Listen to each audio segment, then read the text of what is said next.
জীবন মৃত্যুর সন্ধিক্ষণে ওবায়দুল কাদের এইমাত্র পাওয়া খবর, গত আওয়ামী লীগ সরকারের সাধারণ সম্পাদক ওবায়দুল কাদের এখন জীবন মৃত্যুর সন্ধিক্ষণে। এ বিষয় নিয়ে নিউজ করেছে চ্যানেল 24। এখানে তারা শিরোনাম করেছে ওবায়দুল কাদেরের অবস্থা সংকটাপন্ন। মূল খবরে বলা হচ্ছে, জুলাই গণ অভ্যুত্থানের পর ভারতে পালিয়ে যাওয়া ওবায়দুল কাদেরের শারীরিক অবস্থা সংকটাপন্ন। কার্যক্রম নিষিদ্ধ আওয়ামী লীগের এই সাধারণ সম্পাদককে কলকাতার অ্যাপোলো হাসপাতালে ভেন্টিলেশনে রাখা হয়েছে। বার্ধক্যজনিত একাধিক অসুস্থতার কারণে বেশ কিছুদিন যাবৎ শয্যাশায়ী ছিলেন ওবায়দুল কাদের। কলকাতার নিউ টাউনের বাড়িতেই চলছিল অক্সিজেন। বিশ্বস্ত সূত্রে জানা গেছে, গত শুক্রবার 2 জানুয়ারি আচমকাই তার শারীরিক অবস্থার অবনতি হয়।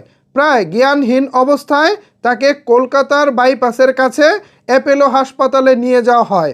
হাসপাতালে ভর্তির পরেই তাকে দেওয়া হয় ভেন্টিলেশন।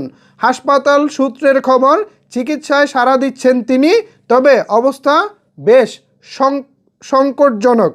গত জুনে বিবিসি বাংলার সঙ্গে এক সাক্ষাৎকারে ওবায়দুল কাদের জানান, তিনি এখনও কার্যক্রম নিষিদ্ধ আওয়ামী লীগের সাধারণ সম্পাদক। তিনি ভারতের কলকাতায় অবস্থান করছেন বলেও সে সময় উল্লেখ করেছিলেন। তিনি আরও জানান, জুলাই গণ অভ্যুত্থানে আওয়ামী লীগের পতনের পর 3 মাস বাসা বদল করে আত্মগোপনে ছিলেন তিনি। শেষ পর্যন্ত 3 মাস পর 2024 সালের নভেম্বরে তিনি দেশ ছেড়েছেন।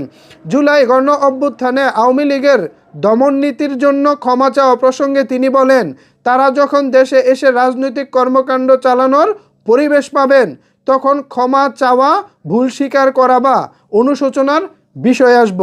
2016 সালের অক্টোবর থেকে আওয়ামী লীগের সাধারণ সম্পাদকের দায়িত্ব পালন করেছেন ওবায়দুল কাদের। 2011 সালের ডিসেম্বর থেকে 2024 আগস্ট পর্যন্ত আওয়ামী লীগ সরকারের সড়ক পরিবহন ও সেতু মন্ত্রণালয়ের দায়িত্বে ছিলেন তিনি। আওয়ামী লীগের এই প্রভাবশালী নেতা নোয়াখালী 5 আসন থেকে টানা 4 বার সংসদ সদস্য নির্বাচিত হয়েছিলেন। সেই ওবায়দুল কাদের এখন ভেন্টিলেশনে আছেন, তার অবস্থা সংকটাপন্ন। এক কথায় জীবন মৃত্যুর সন্ধিক্ষণে তিনি, যে কোনো মুহূর্তে হয়তোবা দুঃসংবাদ আসতে পারে। তার এই অবস্থা এখন এই মুহূর্তে, তিনি যে অসুস্থ, সব কিছু মিলিয়ে আপনাদের বক্তব্য কী বা আপনাদের মতামত কী ভাবছেন এই বিষয়টি নিয়ে জানাতে পারেন আপনার মতামত নিচের কমেন্টস বক্সে। ধন্যবাদ সবাইকে এতক্ষণ আমার সাথে থাকার জন্য।